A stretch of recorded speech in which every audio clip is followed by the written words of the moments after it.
This is the typical life cycle of a productivity video.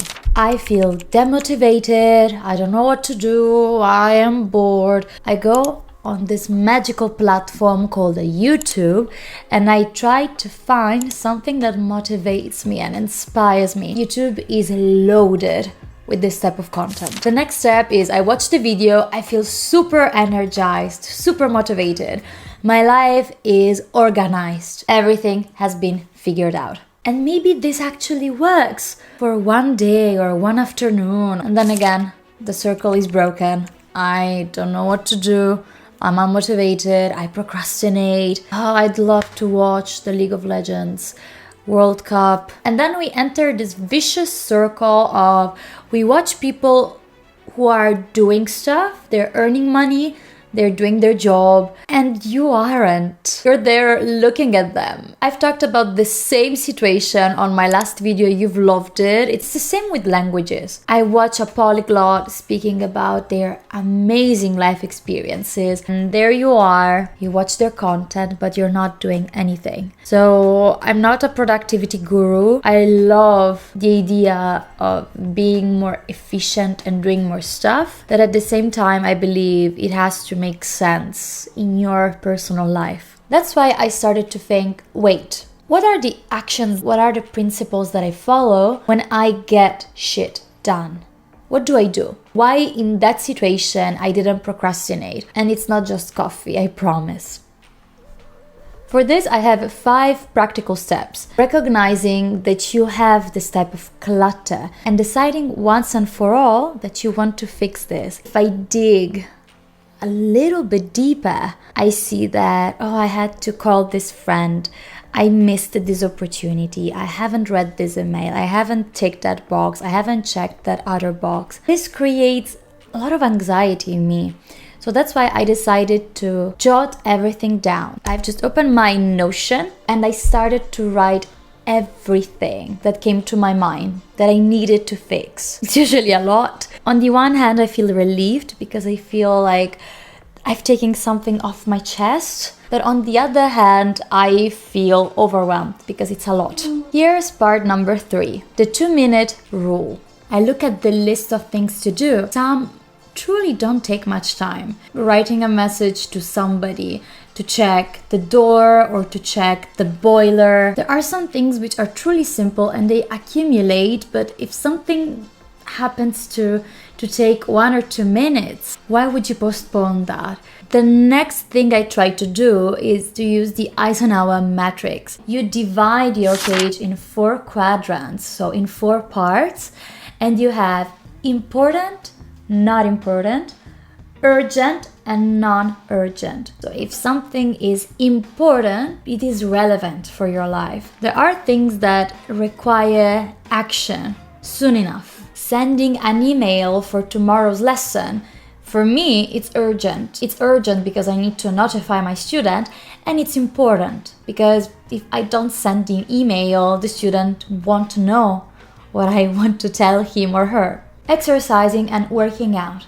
It's not urgent. Nobody is gonna fire me or is gonna say, oh, you haven't worked out 5 minutes ago, shame on you. It's not urgent, but it's important. So we need to find time for that as well. It needs our attention. Not important, but urgent. A lot of people on YouTube recommend, oh, delegate this, give this task to somebody else, but I don't know. I believe that in real life, it's also difficult to give tasks to others, especially if you're not an entrepreneur or if you just have a very simple life and you don't have all these means, all the money. A lot of people say you can outsource, for example, editing, but I do not have the money to pay for an editor. My advice here is to cut out like half an hour or 1 hour a day, maybe a week,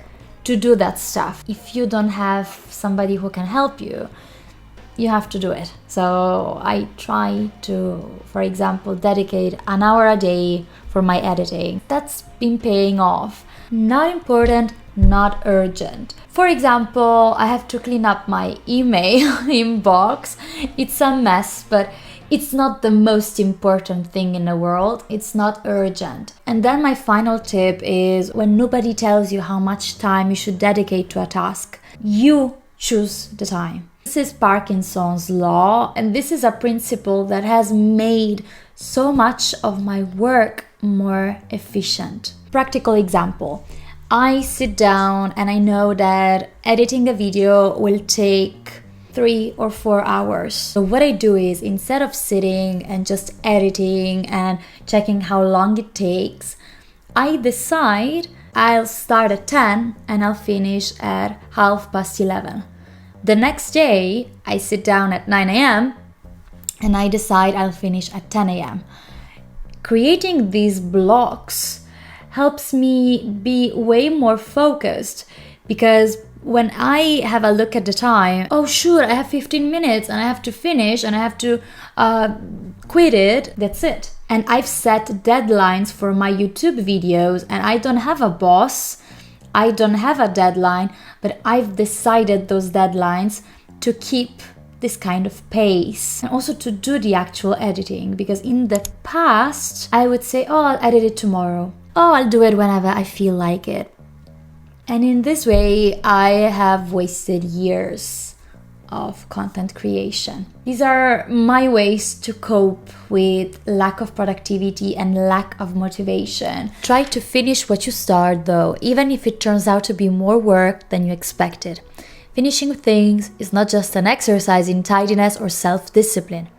In many projects, a lot of the best work happens in what was meant to be the final stage. I was reading this essay by Paul Graham and something triggered me, and it was probably the word self-discipline. I despise the idea of not being disciplined, of not taking care of my time, of my energies. I'm not doing myself a favor by skipping some actions. The fact that I'm not dealing with a problem now doesn't mean that I won't be dealing with the consequence later. So I see this as a common theme in my life. Mental clutter is insidious. Another book I've been reading, and I know he's a bit controversial, but this book was Jordan Peterson's 12 Rules for Life.